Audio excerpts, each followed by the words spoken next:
Kwa majina naitwa afisa uhifadhi mwandamizi Vitus Mgaya, kitengo cha utalii, hifadhi ya taifa ya Kilimanjaro.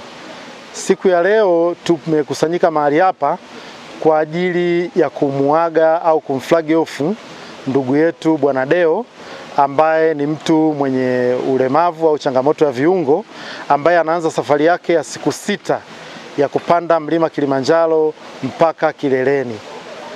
Lengo la siku ya leo ni kuwaonyesha Watanzania kuwa mlima hauna kikwazo kwa mtu yoyote, au tunasema summit has no limit.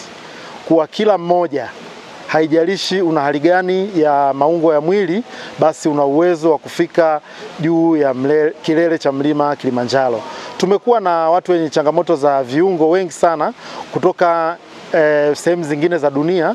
Kwa Watanzania kidogo tumekuwa na watu wachache, na lengo la shirika la hifadhi Tanzania TANAPA au hifadhi ya taifa ya Kilimanjaro ni kuhamasisha utalii wa ndani. Hasa utalii wa ndani kwa watu wasiokuwa na changamoto za viungo umekuwa ukifanyika sana.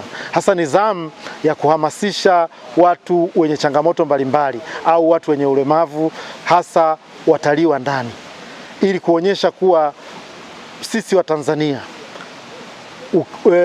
tofauti ya changamoto zetu za kimwili au za viungo, tuna uwezo wa kupanda mlima Kilimanjaro.